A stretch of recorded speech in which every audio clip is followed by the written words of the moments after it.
Einstein gitu, pinteran saya atau Einstein? Di dalam hal apa dulu? Mungkin kalau ngomongin film pinteran saya, kalau ngomongin fisika pinteran dia kan gitu.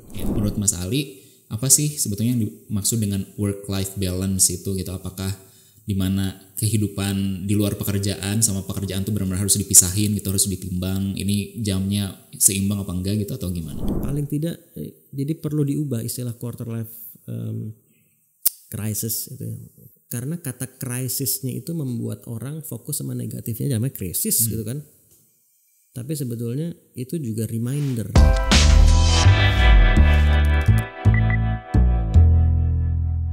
Halo Mas Ali. Assalamualaikum, apa kabar Mas Yoga? Waalaikumsalam warahmatullahi wabarakatuh. Alhamdulillah baik. Mas Ali sendiri gimana kabarnya? Alhamdulillah baik. Thank you udah diundang sini ngobrol-ngobrol. Kita yang senang karena Mas Ali bisa join sama kita nih di sini buat ngobrol-ngobrol. Sama-sama senang kalau gitu. Iya, sama-sama senang. Ya semoga nanti yang dengerin juga senang ya dan bisa dapat manfaat dari obrolan kita. Insya Allah. Oke, nah Mas Ali, mungkin sebelum kita ngobrol lebih jauh nih, saya pengen tanya dulu dong, kegiatan Mas Ali akhir-akhir ini tuh disibukkan sama apa aja sih Mas? Sibuk konten deh, konten cukup banyak, kemudian coaching dan consulting juga. Coaching itu lebih ke personal development dan tadi seperti Mas juga bilang, kemudian juga terkait dengan discovering life purpose, menemukan tujuan hidup. Dan sekarang juga ya nulis ini lagi juga ada yang lagi dipersiapkan lagi lah. Oke. Berarti kita bisa expecting new book ya sebentar lagi. Doain. Ya didoain lah pasti. Semoga lancar prosesnya. Amin. Nah tapi Mas Ali sendiri ini kan kita udah udah mau jalan 2 tahun ya, udah lebih ya dalam kondisi pandemi ini gitu ya. Yang semuanya pasti sedikit banyak ada yang berubah gitu ya, baik itu dalam pola kita, rutinitas kita tuh pasti banyak yang berubah gitu. Nah kalau Mas Ali sendiri dari awal sebelum pandemi sama sekarang pandemi itu ada perubahan yang signifikan gak sih Mas? Dalam konteks apa nih? Dalam konteks pekerjaan misalnya ataupun secara umum aja gimana Mas? Kalau konteks pekerjaan pastilah ya. Kita perlu menyesuaikan dengan kondisi seperti ini. Apalagi kalau saya dulu banyak yang acara-acara yang offline, otomatis itu semua berhenti ya. Dan menariknya tapi juga perubahan itu jadi ada beberapa hal yang kalau saya temukan sebetulnya ini nggak ada pandemi bisa juga jalan kayak begini gitu. Jadi ada ide-ide yang lah kok baru kepikiran sekarang gara-gara pandemi. Jadi sebetulnya pas awal-awal ya ada penyesuaian dan juga ada dampak yang negatif kepada bisnis juga. Tetapi kayaknya setelah sekian waktu mungkin 5-6 bulan orang-orang juga mulai pelan-pelan berangsur-angsur menjadi kondisi mulai agak lebih baik walaupun sekarang masih agak naik turun juga ya. Tapi sekarang sih alhamdulillah cukup baik sih alhamdulillah. Kalau bicara soal pekerjaan lah gitu ya konteksnya. Oke, jadi sekarang udah bisa nemu lagi mungkinnya ritme yang pasnya gimana dengan kondisi yang ada sekarang gitu ya. Oke, nah tapi yang namanya pandemi ini kan kita kena semua orang gitu ya, semua orang terkena dampaknya. Tapi mungkin dampak yang diterima saya bisa beda sama orang lain gitu ya, tergantung sama kondisi masing-masing gitu. Dan bisa jadi mungkin ada generasi muda sekarang nih yang mungkin mereka baru lulus kuliah, baru lulus sekolah gitu ya, yang kalau sebelumnya mungkin itu mereka bisa langsung kebayang nih mereka harus ngapain gitu ya. Terus tiba-tiba sekarang apa yang mereka rencanakan tuh mungkin harus tiba-tiba berubah gara-gara ada pandemi gitu. Nah untuk orang-orang yang misalnya ngerasa bingung nih gara-gara ada perubahan ini yang semua orang gak bisa expect gitu ya. Kita bahkan pas tahun pertama kan ngerasa prediksinya tuh mungkin Desember 2020 udah kelar gitu ya. Ternyata sekarang kita udah di awal 2020 dan masih seperti ini gitu. Mas Ali ada ini nggak, ada semacam saran nggak gitu buat orang-orang yang mungkin ngerasa shock dengan adanya perubahan ini supaya mereka juga bisa nemuin ritme yang sesuai dengan kondisi sekarang dan mereka bisa move on juga with their life. Menarik banget pertanyaannya. Ini gue lo nggak apa-apa kan ya? Nggak apa-apa. Nah, silakan. Kadang soalnya campur aduk saya gue lo. Bebas. Jadi gini, kalau menurut gue sebetulnya dibilang tidak bisa. Kalau ada unsur ketidakpastian itu pasti ada ya gitu. Dan pandemi nggak pandemi, memang hidup ada unsur ketidakpastiannya, gitu ya. Nah, memang ini ya efeknya besar lah, oke. Tapi kayaknya kalau gue pikir-pikir lagi, pandemi jalan 4-5 bulan gitu ya, dari kita kan di Indonesia itu Maret 2020 ya, awal Maret 2020. Nah sekitar jalan 4-5 bulan itu kayaknya mulai ada perkiraan ini kayaknya bakal makan waktu nih gitu. Jadi kalau dibilang Desember 2020 kayaknya waktu itu gue pun gak berpikir begitu, kayaknya bakal makan waktu nih gitu. Nah artinya justru kita bisa, sebetulnya ada unsur ketidakpastiannya malah berkurang. Kayaknya ini bakal lebih lama. Ya udah nih, kalau ini bakal lebih lama, sekarang gue perlu menyesuaikan diri dengan situasi ini. Kalau seandainya akan berjalan lebih lama kondisi seperti ini, apa yang bisa gue lakukan? Dan salah satunya menurut gue tadi, gue percaya bahwa kualitas hidup kita itu salah satunya berbanding lurus dengan kemampuan kita untuk menghadapi ketidakpastian. Dan gue bilang kemampuan karena ini bisa diasah, bisa dilatih. Ya. Jadi semakin kita bisa membiasakan diri dalam menghadapi ketidakpastian, itu akan membuat kualitas hidup kita juga lebih baik, karena hidup itu full of surprises gitu kan. Ya surprise yang kita suka ya kita senang, tapi ada juga yang nggak kita suka disebut problem gitu. Tapi suka nggak suka, siap nggak siap itu pasti ada. Jadi salah satu kuncinya menurut gue adalah kita fokus untuk memperkuat diri gitu. Jadi nggak bisa ngandelin sama berharap di luar nanti menjadi lebih baik atau apa, itu kita nggak punya kendali. Yang kita punya kendali penuh kan diri kita sendiri justru. Oke, berarti kuncinya di situ ya. Pandemi ini cuma contoh aja gitu, bahwa ada dalam hidup ini selalu ada ketidakpastian gitu. Jadi daripada kita ngarepin semuanya bisa berjalan dengan sesuai yang kita expect, mending kita memperkuat diri kita supaya bisa beradaptasi sama hal-hal yang nggak kita prediksi sebelumnya gitu kali ya. Okay, dan sorry kalau gue boleh tambahin, dan juga bukan berarti kita nggak boleh kayak kaget atau nggak boleh sedih, bukan, itu wajar gitu ya. Tapi kita mau sampai kita mau sampai berapa lama terus? Karena ada orang yang berlarut-larut, ada orang yang setelah sekian waktu cukup nih, gue apalagi bisa gue lakukan, bagaimana gue bisa menghadapi dengan lebih baik dan seterusnya. Jadi kita mau arah yang kedua. Tapi kalau ada fase-fase masa-masa yang kita juga kaget, ada bingungnya juga, itu wajar. Tapi jangan sampai kita berlarut di situ. Jadi nggak apa-apa ya untuk wajar, nggak apa-apa untuk bingung, itu wajar. Tapi kalau misalnya berlarut-larut di situ, nah itu yang bahaya ya. Oke, tapi kalau Mas Ali sendiri punya ini nggak sih kayak semacam metode gitu untuk, karena tadi kan Mas Ali bilang ini adalah sebuah skill yang sebetulnya bisa dilatih gitu ya. Nah ada nggak sih hal-hal praktisnya yang mungkin bisa kita praktekin sehari-hari gitu ya, hal-hal kecil yang menurut Mas Ali bisa meningkatkan kemampuan itu? Jadi gue mau mencoba membagi menjadi dua aspek nih. Satu ada aspek teknis, satu lagi ada aspek psikologis. Ya. Karena kalau kita misalnya bisnis, ya kita perlu strategi bisnisnya gimana nih menghadapi ini. Nah, itu lebih teknis, gitu ya. Nah, tetapi kita juga dalam mengeksekusi atau mengidentifikasi strategi, ide-ide baru gitu ya, dan mengeksekusinya itu kan juga butuh faktor psikologis itu yang baik juga, mental kita gitu kan. Nah, jadi kalau soal teknis strateginya gue nggak tahu, tergantung apa yang dilakukan, apa yang sedang diusahakan gitu. Tantangannya kan juga teknis, jadi mungkin ide solusi bisa juga teknis juga, gue nggak tahu apa. Nah, tetapi di sisi lain gue mau fokus ke yang sisi psikologisnya ini, gitu. Nah, artinya kita perlu merasa berdaya, kan begitu. Bisa aja ada dua permasalahan yang sama, ya dihadapi oleh si A masih B, permasalahannya kurang lebih sama. Dan jika si A itu merasa berdaya gitu ya, dan si B merasa tidak berdaya, maka kan effort yang akan dikeluarkan berbeda gitu. Dan kegigihannya berbeda dan seterusnya. Jadi menghadirkan keberdayaan dalam diri. Jadi rasa berdaya. Jadi bukan, gue percaya setiap orang sebetulnya berdaya. Tapi keberdayaannya itu, potensi yang dia punya akan diakses atau enggak, itu tergantung dia merasa berdaya atau enggak, dia believe atau enggak. Nah, jadi kalau gue itu bukan langsung bertanya gimana ya caranya, tapi sepertinya kalau menurut gue ada pertanyaan yang lebih dulu yang perlu ditanyakan sebelum gimana, yaitu gue perlu menjadi orang yang seperti apa. Gue perlu menjadi orang yang seperti apa? Orang seperti apa sih yang bisa melewati situasi ini dengan baik? Kan kita bisa nanti, jadi kita mulai mencari referensi dari situ.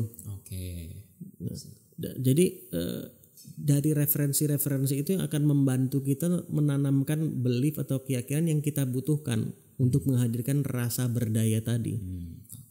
Karena kalau strateginya sekeren apapun tapi kita merasa nggak bisa, kayaknya nggak bakal berhasil, akhirnya kita nggak akan mengeluarkan effort yang maksimal. Kalau effortnya nggak maksimal, hasilnya juga nggak maksimal. Dan akhirnya efeknya apa? Membuat kita kayak malah semakin yakin dengan keraguan kita di awal. Tuh kan gue bilang apa nggak bisa kan. Gitu. Akhirnya jadi lingkaran yang negatif itu. Oke. Jadi karena kita nggak percaya, terus akhirnya kita usaha nggak maksimal. Begitu hasilnya jelek, kita itu kalau malah kayak jadi semacam apa? Tuh kan gue bilang juga apa gitu. Itu malah jadi mempertebal sisi negatifnya kita. Iya, betul. Oke. Jadi yang penting kalau misalnya kita ngadepin sesuatu, jangan langsung nanya gimananya, tapi bayangin dulu orang seperti apa sih yang kita harus jadi orang seperti apa untuk bisa menyelesaikan masalah itu gitu ya. Baru dari situ nyari referensinya, cara-caranya harus seperti apa gitu ya. Oke, nah ini ada kaitannya sama ini nggak Mas? Sama yang tadi Mas Ali sempat mention juga soal discovering tujuan hidup kita gitu. Nah itu apakah berkaitan atau yang tadi itu kayak cuma pecahan kecilnya aja gitu? Oh, pecahan kecil kalau itu kan terkait kemampuan kita termasuk dalam menemukan maupun menjalani tujuan hidup. Karena menemukan tujuan hidup itu satu hal, menjalani juga beda lagi ya. Berkaitan tapi berbeda gitu, prosesnya berbeda, tantangannya berbeda. Nah, baik dalam proses menemukan maupun menjalani sama-sama butuh tadi rasa berdaya tadi. Karena kadang ada orang, gue tahu ada beberapa klien gue yang umurnya udah di atas 50 tahun, ada di atas 60 tahun, ada di atas 70 tahun. Nah, tapi mereka masih bersemangat, masih ingin mencari gitu. Mereka masih rajin mengakses yang mereka punya gitu ya. Dan ada yang jauh lebih muda. Tapi sudah merasa, aduh kayaknya nggak, gue udah mencoba berbagai macam cara nih. Pernah ada gini, Mas, saya udah mencoba segala macam cara, jutaan cara saya coba begini. Terus gue tanya, jutaan cara, bener jutaan cara. Coba sebutin sejuta, atau sebutin 1000 deh gitu. Yang puluhan cara, oke sebutin 10. Ujung-ujungnya saya coba 2-3 carain tapi nggak berhasil. Kadang kita hiperbola dengan bahasa kita sendiri, tapi kata-kata yang kita gunakan hiperbola itu, kalau hiperbolanya positif sih nggak apa-apa, kayak gila itu lucu banget men, lucu, padahal sebetulnya nggak lucu amat ya nggak apa-apa. Tapi kalau saya udah mencoba segala macam cara nggak bisa, padahal baru 2-3 cara, akhirnya efeknya membuat kita merasa semakin tidak berdaya. So jadi hati-hati juga dengan pilihan-pilihan kata-kata seperti itu. Jadi, tadi kembali ke yang tadi itu, menurut gue itu adalah salah satu bagian. Jadi untuk belief bahwa kita bisa menemukan, dan nanti juga kita menemukan tujuan hidup kita juga menjaga, merawat belief tadi dalam menjalaninya, karena menemukan tujuan hidup satu hal, tantangannya menjalani juga banyak banget gitu. Oke, jadi si perasaan berdaya itu sesuatu yang penting banget berarti ya. Itu yang jadi modal kita untuk entah itu menemukannya maupun menjalani tujuan hidup kita begitu kita udah menemukannya gitu ya. Tapi apa sih menurut Mas Ali gitu yang suka bikin orang jadi punya perasaan nggak berdaya? Itu kira-kira akarnya tuh dari mana sih? Dan gimana kita bisa memperbaiki mental kayak gitu Mas? Akarnya dari mana? Ini pertanyaannya. Oke, bagus banget. Jadi kalau dibilang akarnya dari mana, biasanya sih faktornya nggak satu ya, gitu. Macam-macam ya. Hal-hal seperti itu tuh nggak terkadang orang suka simplifying yang berlebihan gitu. Karena pengen mudah juga ngatasinnya gitu. Kalau akarnya satu kan ya udah tinggal dicabut satu doang gitu, semuanya beres gitu. Tapi memang nggak semua hal tuh selalu sesimpel itu kadang. Nah jadi gue nggak bisa menjawab secara langsung, tapi misalnya faktor masa lalu bisa punya pengaruh, ya kan? Faktor lingkungan juga bisa punya pengaruh. Jadi lingkungannya dia orang-orang seperti apa. Jadi selalu ada banyak faktor gitu. Dan itu perlu. Nah, tadi soal gimana caranya, perlu kejujuran. Perlu kejujuran untuk pertama mau mengakui dulu gitu. Jadi ada yang bilang every change starts with awareness, bahwa ada yang perlu diubah emang gitu. Dan mau mengakui bahwa ya ini perlu diubah. Gitu. Jadi jangan keras kepala gitu ya, jangan ngerasa udah sempurna gitu, atau mungkin juga jangan ngerasa nggak bisa berubah ya. Ya, dan terkadang yang menghambat itu yang di permukaan mungkin terkesan seperti alasan yang logis gitu ya. Tapi biasanya kalau dikorek-korek lagi dalamnya itu fear. Oh, rasa takut justru. Karena rasa takut itu bisa punya banyak kedok. Bisa, mukanya banyak, kadang bisa berubah muka pakai topeng menjadi seakan-akan alasan yang logis. Jadi atau tadi kecampur sama ego kayak nggak mau mengakui bahwa dia dan seterusnya. Jadi jujur sama diri sendiri dan itu butuh keberanian. Untuk jujur sama diri sendiri itu butuh keberanian. Nah, jadi itu at least langkah awalnya mau mengakui dulu gitu. Dan mau terbuka sama diri sendiri, dan kalau kita butuh bantuan pihak lain, kita juga it's okay to seek help, cari yang tepat tentunya gitu ya. Oke. Jadi nggak apa-apa ya kalaupun misalnya dalam saat ini nih kondisi sekarang mungkin kita bukan termasuk orang yang punya mindset yang tepat nih, yang selalu ngerasa berdaya, mungkin kadang-kadang kita insecure dan sebagainya, tapi yang penting kita harus akuin dulu itu, terus nanti dari situ baru kita perbaiki ya, karena semuanya sebetulnya bisa diperbaiki gitu ya, kita nggak mesti stuck di posisi itu ya. Ya, dan gini, gue gagal berkali-kali, lebih banyak gagal daripada berhasilnya. Nah, dan gue tahu kegagalan itu pun nanti masih akan ada lagi ya, kayak begitu memang kan gitu. Nah, jadi kalau itu udah bukan pilihan bahwa kegagalan itu adalah bagian dari hidup, kita kan mau meminimalisir lah paling tidak gitu kan, dan kita juga mau meningkatkan keberhasilan kita. Nah, tapi karena kegagalan itu adalah bagian dari hidup, berarti kembali ke yang tadi, berarti gue perlu menjadi orang seperti apa? Gue perlu menjadi orang yang dapat menghadapi kegagalan dengan baik, gitu kan? Dan saat ini gue sudah cukup baik belum sih dalam menghadapi kegagalan? Dan kalau atau bukan sudah cukup baik, sudah seberapa baik? Karena itu kan range ya, seberapa baik gitu. Nah, dan contohnya, jadi gimana untuk gue aware sekarang gue perlu menjadi orang yang dapat menghadapi kegagalan dengan baik, yang bisa bangkit lagi, mau kayak apa kegagalannya. Nah, gimana cara gue menanamkan itu dalam diri gue? Salah satunya adalah mencari referensi, contoh-contoh. Ya, karena jadi referensi itu bisa dari apa yang kita baca, apa yang kita dengar, apa yang kita lihat, ya, dari orang lain, dan juga dari diri sendiri, dari masa lalu kan bisa juga kan. Nah, tapi kalau masa lalunya gagal terus gimana? Karena itu orang jadi kadang trauma karena masa lalunya. Kita perlu mencari referensi lain karena efeknya sama. Jadi sama-sama masuk ke dalam benak kita, sama-sama masuk ke dalam otak kita.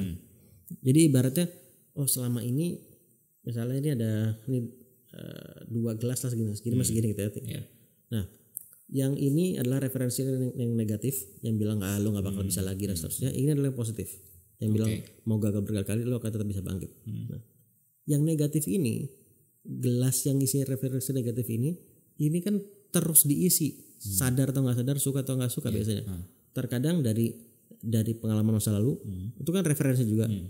Terus di kepala kita sendiri sering berisik, ya kan? Itu juga referensi juga, omongan dari diri kita. Dan terus kadang dari orang lain yang bilang, yang mungkin ngomong udah lu nggak bakal berhasil, atau mungkin kita melihat orang lain gagal terus hidupnya mungkin jadi seperti apa, jadi semakin tidak baik dan seterusnya, kita terus jadi takut. Itu semua referensi semua. Dan seringkali referensi dari luar ini datang tanpa kita minta kan? Iya, benar. Nah, artinya apa? Kita harus lebih proaktif menambah referensi yang positif ini, karena yang ini nggak diminta datang terus. Ya ini harus lebih banyak dong. Iya, kalau dibiarin terus ya nanti kita ketutup sama referensi negatif semua ya. Nah, jadi kitanya proaktif, kayak gue misalnya, ya gue tahu gue butuh punya karakter yang mampu menghadapi kegagalan dengan baik, dan gue sadar gue sangat masih perlu meningkatkan itu. Gue cari orang-orang yang misalnya gue baca buku tentang perjalanannya Nike waktu itu misalnya. Shoe Dog judul bukunya, itu menarik banget. Dan gue beli buku itu waktu itu sengaja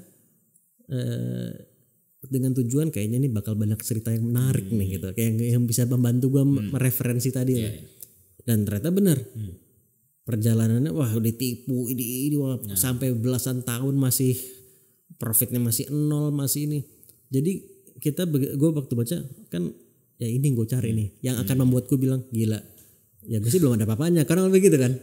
Itu jadi referensi gitu. Jadi sebetulnya at the end of the day itu cuman adu skor aja antara referensi negatif sama yang positif gitu. That's ya. Nah, tapi seringkali kita nggak tahu kalau kita nih kebobolan terus sebelah sini. Ya, nah ngomongin soal referensi nih Mas. Sekarang tuh kan semua orang, ya nggak semua orang sih, tapi kayaknya banyak banget orang yang menghabiskan banyak waktu di media sosial gitu ya. Dan itu juga kan jadi salah satu sumber referensi yang kayaknya utama banget kalau sekarang gitu ya. Kayak orang bangun tidur atau lagi nunggu apa pasti buka media sosial itu Twitter, Instagram dan lain sebagainya. Nah terus di situ juga kan kita bisa ngeliat tuh mau nggak mau kayak kita bukan mau nggak mau sih, tapi banyakannya pada akhirnya gitu ya ngikutin fitur-fitur yang ada di media sosial itu, kita jadi suka ngeliatin kehidupannya orang lain gitu ya dalam berbagai aspek, entah itu kehidupan pribadi mereka gitu, karir mereka udah jelas gitu ya. Apalagi sekarang kalau misalnya di Twitter kan sering banget tuh ada obrolan-obrolan soal karir gitu ya. Nah salah satunya sering tuh ada obrolan kayak misalnya yang spill gajinya berapa gitu ya, berapa digit tuh, banyak-banyakan digit tuh gajinya gitu. Terus mau nggak mau kan kita banyak juga tuh yang jadi akhirnya membandingkan diri sama orang lain gitu ya. Ada efeknya macam-macam, ada yang jadi insecure tapi ada juga yang jadi semangat gitu ya. Nah menurut Mas Ali sendiri ketika kita ada di situasi seperti itu gitu ya, dimana kita bisa dapat referensi banyak tapi bentuknya tuh kita jadi tahu apa yang sudah orang punya gitu, apa yang sudah orang capai gitu. Itu suatu referensi yang sebetulnya bisa diolah jadi sesuatu yang baik atau gimana tuh Mas? Niatnya kita ngelihat apa dulu. Oke, jadi balik lagi ke niat kita ya. Ada orang yang niatnya mau belajar, that's okay, bagus gitu. Atau niatnya gue tadi kan makanya ini pentingnya mengenal diri ya. Gue itu kalau ngeliat kayak gitu gue tuh jadi terpacu. Oke, carilah referensi seperti itu. Tapi ada orang gila gue ngeliat kayak gitu gue malah bikin gue gila, gue nggak ada apa-apanya. Jangan ngeliat kayak gitu. Jadi kembali ke mengenal diri kita sendiri juga seperti apa proses mengenal diri. Dan kan kita ingin lebih percaya diri gitu kan. Saya mau kenal sama Mas Yoga misalnya. Kalau saya mau kenal dan percaya sama Mas Yoga, saya kan perlu sering berinteraksi dong. Nggak hanya sering berinteraksi tapi juga kualitas interaksi saya sama Mas Yoga seperti apa. Kalau sering ngobrol tapi omongan di permukaan doang cetek-cetek semua, ya saya juga nggak kenal baik. Saya mungkin masih akan ragu untuk misal bekerja sama dalam hal tertentu gitu misalnya. Tapi kalau saya kenal baik, maka saya akan percaya. Begitu juga dengan diri, percaya dengan diri. Kalau saya mau percaya dengan diri, maka saya harus sering berinteraksi dengan diri. Dan interaksinya pun yang juga yang berkualitas. Semakin saya berinteraksi dengan diri, semakin saya mengenal. Menurut saya kalau rasa insecure itu pas ada naik turunnya, rasa nggak percaya diri. Tetapi saya meyakini sebetulnya setiap orang itu punya potensi yang luar biasa sebetulnya. Terlepas dia merasa begitu atau enggak ya. Ini keyakinan saya gitu. Orang mau beda pendapat silahkan, ini keyakinan saya. Nah, jadi kalau orang yang tidak percaya diri, menurut saya dia belum mengenal potensi-potensi yang ada dalam diri dia sebetulnya. Makanya proses mengenal diri itu yang menjadi penting dan dilakukan agar dia semakin mengenal dirinya dia dalam arti potensi-potensi dia, kebaikan-kebaikan yang ada dalam diri dia juga. Dan kalau udah kenal jadi semakin percaya kan gitu. Dan itu pun perlu dijaga ya, bukan sekali dua kali terus udah gitu. Tapi perlu dijaga juga. Nah ini ngomongin soal karir nih Mas. Kita kan suka sering dengar ungkapan gitu ya bahwa semua orang tuh punya jalannya masing-masing gitu. Semua orang punya timingnya masing-masing. Jadi ada yang 20 tahun misalnya udah jadi CEO misalnya atau berapa tahun gitu ya. Tapi di sisi lain ada yang misalnya 35 dia masih bingung nih dia mau milih karir apa gitu ya. Nah menurut Mas Ali, tadi kan Mas Ali bilang sebetulnya semua orang tuh punya potensi yang besar loh gitu. Nah apakah itu berarti sebetulnya kalau semua orang mau mengaksesi potensi itu, menyadarinya dan menggunakannya gitu, apakah semua orang sebetulnya bisa punya pencapaian yang sama atau gimana tuh Mas? Kenapa harus punya pencapaian yang sama? Kan orang punya kesukaan berbeda-beda juga. Standar kesuksesan orang bisa berbeda-beda juga. Iya sih sebetulnya gitu. Cuman kita tuh mungkin kayak gampang sekali untuk tergoda untuk menganggap bahwa sesuatu yang sama dengan orang lain itu adalah sesuatu yang benar gitu. Itu kembali ke yang tadi kan, karena gue nggak kenal, jadi gue pakai standar dari luar aja. Oh oke, I see. Jadi gue nggak kenal dari gue, jadi ya udah yang di luar aja gue jadi patokan. Kita nggak punya patokan buat diri sendiri, akhirnya kita ngejar-ngejar patokan yang sebetulnya buat orang lain gitu ya. Dan yang belum tentu, gue nggak mau bilang nggak mungkin pas, tapi belum tentu pas untuk kita. Oke. Tapi kalau misalnya ketika mengejar standar-standar itu kita nggak ngerasa happy, apakah itu bisa jadi indikasi bahwa sebetulnya itu bukan ukuran yang pas gitu? Salah satunya. Ya, jadi apa yang membuat kita nggak happy? Apa karena betul-betul hanya karena apa yang dilakukan, atau karena ada faktor lain sekali lagi? Kalau emang betul-betul hanya karena itu, ya bisa jadi salah satu indikasinya. Oke. Jadi kalau misalnya ketika kita ngelihat orang lain misalnya karirnya gimana gitu ya, udah mencapai apa gitu, kita nggak mesti ngerasa perlu mengejar itu gitu ya, karena justru yang harus kita lihat adalah diri kita sendiri gitu ya, mana yang mau kita kejar atau tujuan apa yang cocok buat kita, baru kita jadikan itu sebagai patokan gitu ya. Oke, jadi nggak perlu lah ya sibuk membandingkan diri kita dengan orang lain ya. Nggak, capek nggak ada, dan nggak bakal ada habisnya. Yang ada frustasi malah. Iya sih, nggak habis-habis sih, memang benar. Oke, nah sekarang ini saya juga mau ngobrolin soal sesuatu yang juga sering jadi obrolan lah ya di Twitter terutama, yaitu soal perbedaan sikap gitu ya, kalau kita bilang antara generasi yang muda sekarang nih, yang masih muda-muda, sama generasi sebelumnya gitu. Dimana sering ada omongan yang bilang kalau misalnya generasi sekarang tuh mentalnya tuh kayak lembek-lembek gitu loh, karena mereka kalau misalnya disuruh ngapain gitu ya, mereka tuh banyak protesnya gitu. Mereka kayak misalnya yang saya ingat tuh kalau misalnya ada ospek di masuk perguruan tinggi gitu, kalau misalnya dulunya tuh generasi yang sebelumnya bilang ya gitu doang mak, cetek lah gitu, sedangkan si generasi yang baru ini mereka justru bilang ngapain sih begitu gitu. Mereka justru berani untuk menyuarakan isi kepala mereka gitu, dan memprotes hal-hal yang selama ini mungkin udah kita anggap biasa gitu. Begitu juga kalau misalnya ngomongin soal pekerjaan gitu ya, misalnya kita nganggap kalau misalnya kita banting tulang sampai sampai capek tuh adalah bentuk pengabdian, sesuatu yang bagus gitu. Tapi sekarang muncul orang-orang yang bilang ya kerja mah secukupnya aja lah gitu, ngapain misalnya kita sampai segitu gitu ya. Nah itu menurut Mas Ali benar gak sih anggapan bahwa generasi sekarang tuh mentalnya lebih lemah dibanding generasi yang sebelumnya? Gue memilih untuk tidak menjawab, boleh nggak? tapi gue jelaskan alasan kenapa. Boleh. Karena buat gue, who cares gitu? Apakah sekarang lebih lemah atau enggak gitu kan? Buat apa gitu kita? Mana yang lebih kuat? Gitu. Iya kayak Superman atau Batman kuatan mana? Kayak itu. Atau generasi yang lebih dulu sama generasi sekarang mana yang lebih kuat? Terus fungsinya apa kita membahas? Itu menurut jadi gitu ya. Ini tapi mendingan generasi dulu mungkin yang kuat ada, tapi mungkin yang nggak sekuat yang diharapkan juga ada. Begitu juga generasi sekarang.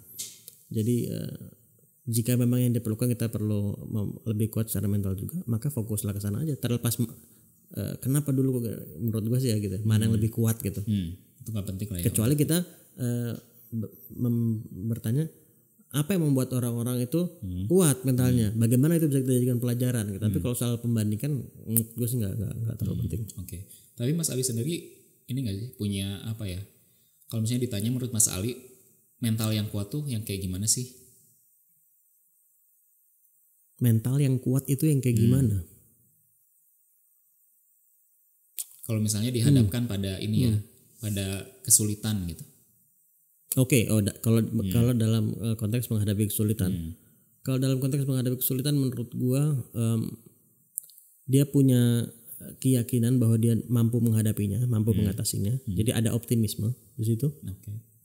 Namun di sisi lain, seoptimisnya seseorang mungkin saja kan hasilnya ternyata tidak sesuai yang diharapkan gitu ya. Nah, jadi jika itu yang terjadi, maka itu menurut gue perlu untuk menanamkan sikap positif. Jadi tadi optimisme dan pesimisme itu kan kaitannya sama masa depan yang belum terjadi. Nah, tapi jika orang sudah optimis dan dia sudah berusaha maksimal benar-benar dan hasilnya ternyata tidak seperti yang diharapkan karena ada faktor A, B, dan C dan lain sebagainya. Nah, disinilah pentingnya untuk bersikap positif. Nah, jadi tadi mampu mengambil hikmah dari apa yang terjadi, itu penting. Ya. Jadi jangan sampai udah gagal, nggak berhasil menghadapi tantangannya atau permasalahannya. Bukan nggak berhasil menghadapi, nggak berhasil mengatasi seperti yang diinginkan, ya. Terus nggak dapat pembelajaran pula, itu kayak udah jatuh ke timah tangga itu. Jadi double ruginya. Jadi kalau sudah ada ketidakberhasilan pun, ya kita bisa mengambil hikmahnya dan juga kemudian bisa memanfaatkannya untuk ke depan dan punya keyakinan untuk bangkit, untuk bisa bangkit ke depannya. At least beberapa di antaranya itulah kalau dalam konteks seperti tadi ya. Oke, siap. Nah, kemudian ini juga salah satu yang menurut saya penting untuk diomongin ya dalam hal karir, yaitu soal work life balance. Nah, ini juga sepertinya orang-orang tuh banyak yang berbeda pendapat juga tuh memandang ini gitu ya. Ada yang bilang ada orang yang lebih suka hustle culture misalnya, di mana yang udah kerja kantoran terus dia juga punya side hustle gitu, terus punya beberapa pekerjaan lain gitu di luar pekerjaan utama. Terus ada juga sisi lain orang-orang yang lebih memilih pokoknya saya cukup aja gitu, misalnya dapat satu pekerjaan, kalau misalnya udah cukup buat makan ya udah gitu. Mereka lebih memilih untuk melakukan hal lain misalnya di luar itu. Nah, menurut Mas Ali, apa sih sebetulnya yang dimaksud dengan work life balance itu gitu? Apakah dimana kehidupan di luar pekerjaan sama pekerjaan tuh benar-benar harus dipisahin gitu, harus ditimbang, ini jamnya seimbang apa enggak gitu, atau gimana? Kayaknya enggak ya kalau menurut gue ya. Karena apalagi sekarang, zaman sekarang yang setelah pandemi ini semakin kecampur aduk sepertinya gitu ya. Kalau kita bicara waktu maksudnya, kalau kita bicara waktu ya. Jadi sepertinya kembali ke what we feel aja sih. Oke. Kita values kita apa sih? Ada orang yang menempatkan misalnya bisnisnya dia, ya, di bawah keluarganya dia, dalam prakteknya, meskipun orang mungkin nggak mau mengakui. Artinya dari valuesnya dia itu lebih tinggi gitu. Dan gue nggak mau bilang soal baik nggak baiknya. Nah, tapi kalau itu standarnya dia gitu, nah, maka dia pasti akan lebih meluangkan waktu di situ gitu. Ada yang sebaliknya, ada juga misalnya yang kalau menurut gue yang balance ya. Nah, kalau menurut gue yang balance itu bukan soal waktunya, karena kalau waktu itu pasti gini, yang namanya contoh antara kehidupan kita pribadi, baik itu keluarga maupun kehidupan kita pribadi, di luar pekerjaan dan di luar keluarga, dengan pekerjaan kita, dua-duanya akan ada momen-momen atau periode-periode waktu di mana kita perlu meluangkan waktu dan energi lebih, gitu. Baik dalam pekerjaan maupun kehidupan pribadi maupun dengan keluarga. Nah, menurut gue yang sehat itu, jadi ketimbang menggunakan istilah balance, gue prefer menggunakan istilah sehat aja. Gitu. Karena kalau balance tuh kayak timbangan gitu rasanya, harus kayak balance gitu, enggak. Tapi yang sehat itu adalah dia tahu prioritasnya dia di mana, gitu. Dan jika ada periode waktu di mana memang butuh memprioritaskan pada pekerjaannya, maka dia lakukan itu tanpa mengorbankan hal-hal yang sifatnya tidak bisa dikompromi mengenai keluarganya dia, atau kehidupan pribadinya dia. Nah, tapi begitu juga terkait dengan keluarga juga seperti itu. Jadi pasti ada periode-periode di mana kita ada yang perlu kita sacrifice gitu. Tapi sacrifice waktu dan energi, tapi karena kita tahu kita sedang menuju kemana gitu. Dan menurut saya itu jadi kembali akarnya ke tadi lagi, mengenal diri. What do we value? What's important for us gitu. Kadang orang hanya bilang tahu tapi sebetulnya nggak tahu, atau hanya tahu tapi di permukaan tapi nggak pernah menggali ke dalam diri dia yang dalam gitu. Oke, jadi itu ya, balik lagi harus tahu dulu sama diri kita sendiri ya. Ya, pastilah. Oke, dan itu sesuatu yang penting ya, karena dalam banyak hal kayak tadi aja beberapa pertanyaan saya pasti akarnya tuh harus ke situ gitu. Kita harus tahu dulu diri kita sendiri, baru kita bisa nentuin how-nya gimana gitu kan ya. Dari pengalaman saya Mas Yoga gini, dengan berbagai macam orang berbeda-beda dengan tantangannya masing-masing gitu ya. Meskipun nggak selalu nih, tapi cukup sering di permukaan tantangannya, permasalahan bisa berbeda-beda. Tapi biasanya akarnya sama. Sering kali seperti itu. Jadi betul, emang sering kali karena masih belum betul-betul mengenal diri dia, apa tujuannya dia. Jadi kalau tujuannya ibaratnya gini, pakai ini deh Google Map gitu. Kalau tujuannya kemana belum tahu, terus kita sedang ada di mana juga masih nggak tahu, ya pasti nggak akan efisien itu prosesnya gitu. Kalau kita udah tahu kita di mana, tapi kita nggak tahu mau kemana.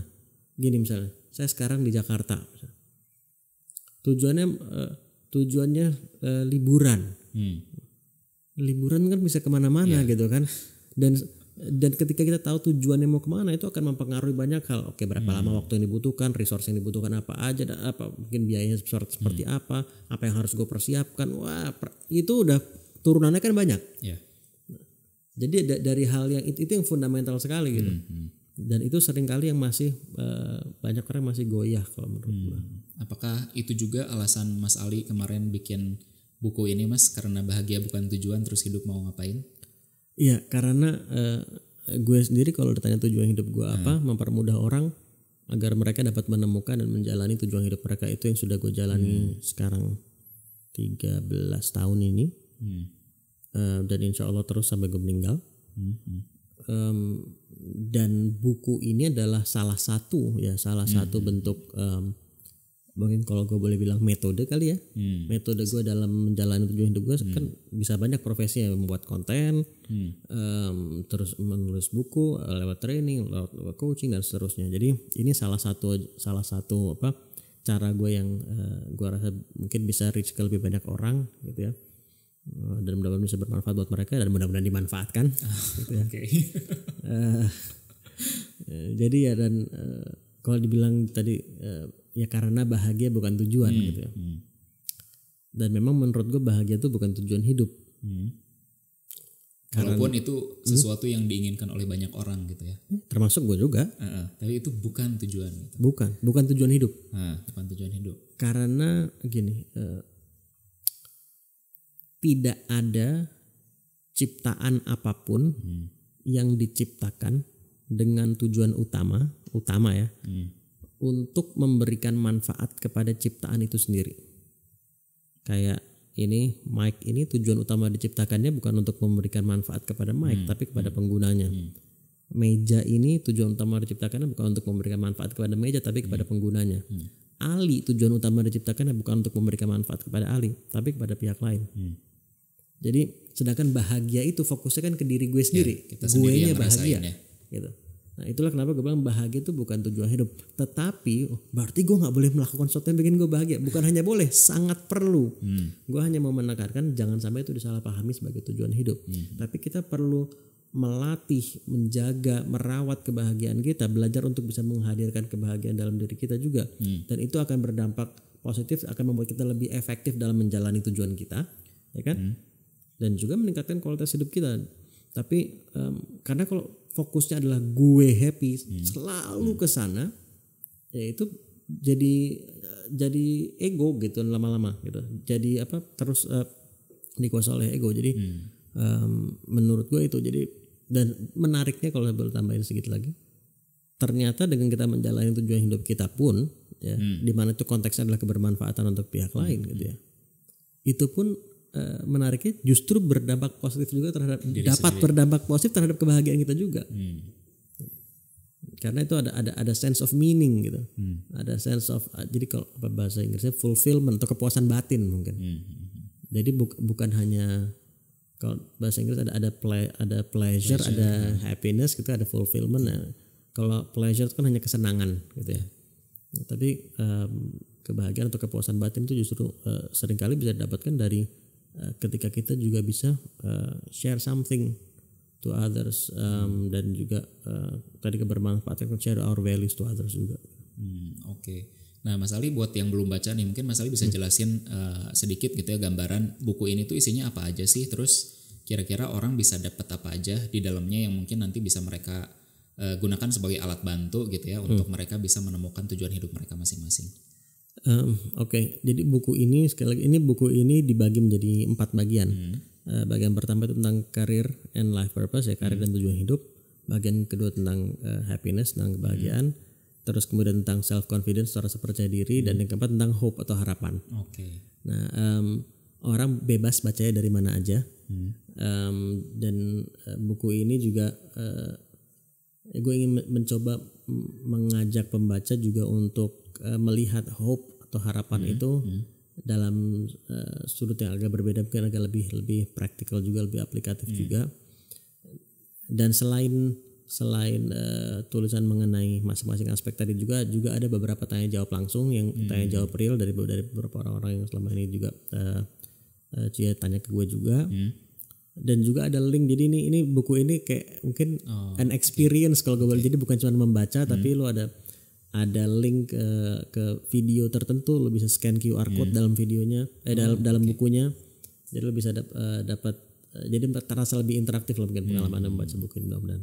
Oke. Jadi buat yang nggak suka baca banget gitu ya, mereka tetap bisa menikmati buku ini ya dengan tadi link-link untuk video, terus ada yang bentuknya Q&A juga, terus layoutnya juga saya lihat menarik sih, kayak banyak ornamennya, terus kayak bagian-bagian penting tuh udah langsung dikasih highlight gitu. Jadi seru sih untuk baca buku ini, nggak cuma dari isinya, tapi dari desainnya juga enjoyable gitu bacanya, Mas. Thank you.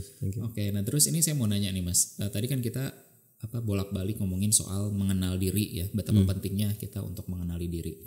Nah kalau dari Mas Ali ada nggak kayak semacam mungkin exercise kah atau apa gitu yang bisa dibagi sama teman-teman, gimana sih caranya supaya kita bisa lebih kenal sama diri sendiri gitu, supaya nggak tenggelam sama hal-hal lain gitu. Oke. Ini erat kaitannya sama belajar mindfulness sih kalau menurut saya, salah satunya ya. Kebersadaran. Jadi mengenal apa mengenai diri kita. Itu kayak pertanyaan lanjutannya dulu gitu, sebelum bicara soal gimananya. Saya mau mengenal Mas Yoga dalam konteks apa? Dalam konteks pekerjaan, hobi. Jadi kan saya akan tanya pertanyaan berbeda gitu kan. Saya akan menggunakan cara bertanya yang berbeda juga, bukan cuma pertanyaan tapi cara nanya pasti akan beda juga. Timing nanyanya juga akan beda gitu kan. Semuanya kan beda. Jadi jadi begitu juga dalam proses mengenal diri gitu. Contoh. Kalau saya mau mengenal, sebetulnya saya tuh punya belief apa sih selama ini menghambat saya. Karena setiap orang pasti ada kurang lebih itu kayak gitu. Nah, jadi itu prosesnya akan berbeda. Jadi kalau seperti itu saya mau tahu sebetulnya, ini contoh sama diri gue sendiri deh. Ya. Gue dulu pernah, tanpa gue sadari dulu, gue pernah punya belief bahwa kayaknya gue terlalu muda deh untuk mulai ini. Jadi gue melakukan apa yang gue lakukan, tapi sampai pada titik tertentu gue stop. Dan itu mengganggu gue gitu. Dan tadi butuh keberanian dan kejujuran untuk mengakui itu gitu, bahwa ternyata dan butuh waktu ya. Jadi apa sebetulnya kalau gue jujur tuh apa sih sebetulnya menghambat gue, dan menghambat gue dalam hal apa itu dulu. Jadi be spesifik juga prosesnya gitu. Dan gue bermeditasi gitu. Meditasi itu caranya ada banyak banget lah ya.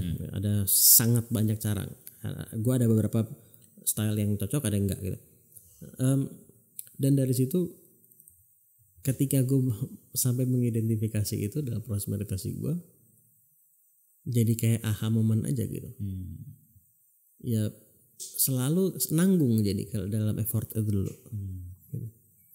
Tapi terus kemudian yang membantu gue adalah ketika gue mencoba flip pertanyaan tadi, flip statement tadi, gue balik. Jadi tadinya kayaknya gue terlalu muda gitu. Terus mau sampai kapan? Jangan-jangan nanti akan ada titik di mana gue mulai bilang kayaknya gue terlalu ketuaan ya, kayak telat deh ini. Terus mau sampai kapan gitu? Nah ketika itu di flip seperti itu, ya udah gitu. Dan itu membuat gue ya udah dia all out aja gitu. All out mungkin gitu. Mau orang bilang apa, mau orang, dan ternyata ya kayak tadi gue bilang ada klien gue yang umur 50, ada yang 60, ada yang 70 gitu. Meskipun bukan mayoritas tapi ada gitu. Jadi kayaknya setiap orang itu ya punya kelebihan kekurangan masing-masing, dan kelebihan yang harus diasah juga gitu ya tentunya ya. Kayak saya sama misalnya Einstein gitu, pintaran saya atau Einstein? Di dalam hal apa dulu? Mungkin kalau ngomongin film pintaran saya, kalau ngomongin fisika pintaran dia kan gitu. Nah, jadi menyadari itu ya membuat saya merasa lebih nyaman, jadi dan lebih ready aja apa yang, meskipun sekali lagi saya terus ulang-ulang nih, perlu terus dijaga itu, dirawat gitu ya. Referensi tadi itu jangan sampai kehabisan. Jadi bukan pekerjaan sekali jadi ya. Terus saya begitu ini udah gitu kita bisa santai-santai seumur hidup gitu ya enggak? Karena coba Mas Yoga sekarang sama Mas Yoga 4 tahun lalu sama nggak? Beda. Kita berubah terus kan? Maka proses mengenalnya pun juga harus terus menerus. Karena kita terus menjalani hidup, kita terpapar dengan hal-hal baru, kita ada pengalaman-pengalaman baru yang akan mempengaruhi diri kita, baik positif maupun negatif gitu. Nah, arti diri kita tuh pun juga berevolusi.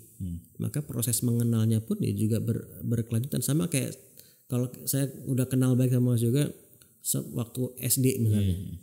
Terus gak pernah ketemu 20 tahun. Terus gue bilang, kok lu beda sama dulu? Ya beda lah mungkin. Kan ada banyak hal yang terjadi yang saya gak tahu gitu. Jadi proses mengenalnya pun juga berkelanjutan. Oke. Jadi itu bukan sesuatu yang cuma kita lakukan sekali tapi terus ya, terus menerus. Seperti kesehatan.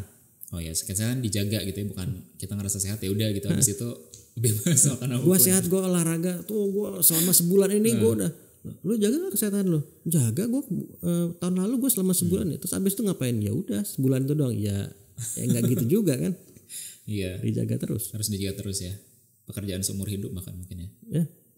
Oke, Mas Ali, terima kasih banyak Mas Ali buat obrolannya. Jadi kalau misalnya tadi sih yang bisa saya simpulin ya buat diri saya sendiri setidaknya, berarti betapa pentingnya kita kenal sama diri kita sendiri gitu. Karena saya sendiri sering ngerasa bingung tuh kalau misalnya lagi ada masalah gitu ya, atau ada pilihan saya harus bereaksi seperti apa. Nah mungkin alasannya karena saya nggak kenal sama diri saya sendiri, nggak kenal value apa yang pengen saya wujudin gitu ya, apa yang pengen saya jalanin, akhirnya jadi bingung gitu. Padahal kalau misalnya saya mungkin tahu saya pengen pegang ke value apa, mungkin itu bukan pilihan yang sulit gitu ya untuk memilih, walaupun mungkin nanti jalanannya beda lagi persoalannya gitu ya.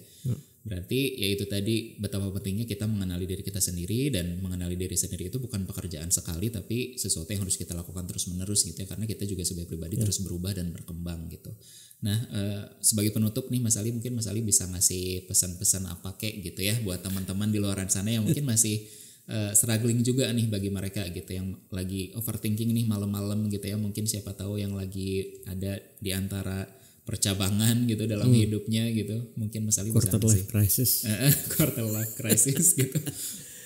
Gue sebetulnya kurang suka sama istilah itu. Dan kenapa gue kurang suka, ini sekaligus apa yang gue sampaikan. Jadi gini,